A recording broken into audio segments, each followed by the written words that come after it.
1996 में एक छोटी सी बच्ची ने आसमान में अपने सपनों को छूने की कोशिश की।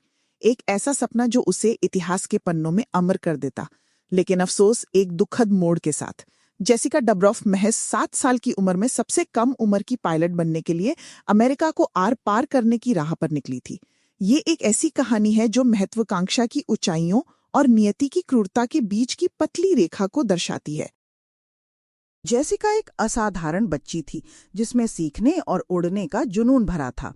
उसके पिता लॉयड डबरॉफ और उसके उड़ान प्रशिक्षक जो फिट्जपैट्रिक दोनों इस सपने को साकार करने में उसके साथ थे।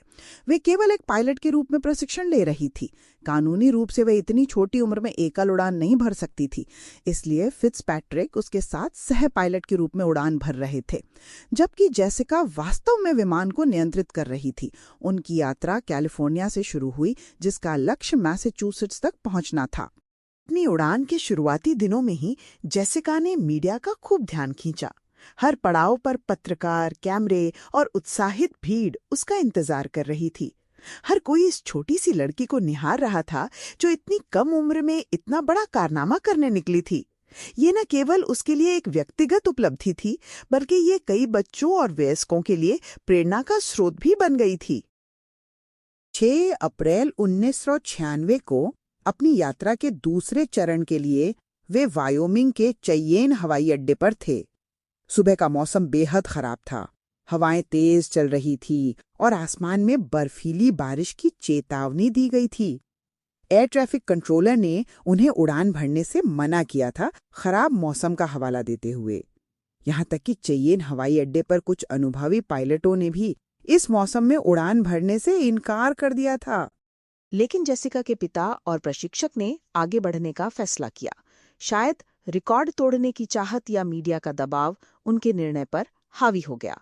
उन्होंने तय किया कि वे उड़ान भरेंगे। विमान एक सेस्ना 177B कार्डिनल ने रनवे 30 से उड़ान भरना शुरू किया। टेक ऑफ के दौरान हवाओं का भारी दबाव और बर्फीली बारिश ने विमान को बुरी तरह प्रभावित किया। कुछ ही देर में विमान नियंत्रण खो बैठा। चश्मदीदों ने देखा कि विमान जमीन से ज्यादा ऊपर नहीं उठ पाया और फिर एक जोरदार धमाके के साथ हवाई अड्डे से थोड़ी दूरी पर दुर्घटनाग्रस्त हो गया। इस दुखद हादसे में जेसिका, उसके पिता लॉयड डबरॉफ और प्रशिक्षक जो फिट्जपैट्रिक तीनों की मौत हो गई। इस त्रासदी ने पूरे देश को स्तब्ध कर दिया।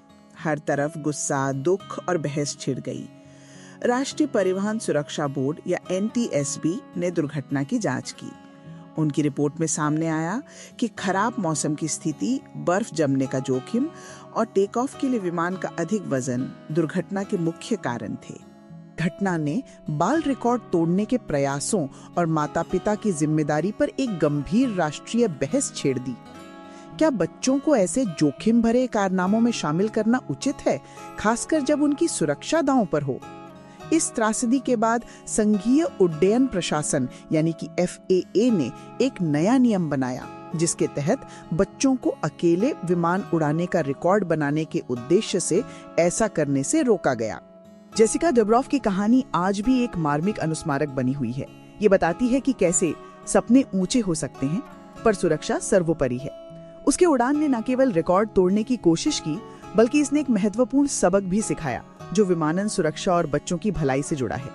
ये कहानी हमें हमेशा याद दिलाती है कि कुछ सपने बहुत भारी पड़ सकते हैं, खासकर जब उन्हें बिना उचित सावधानी के पूरा करने की कोशिश की जाए।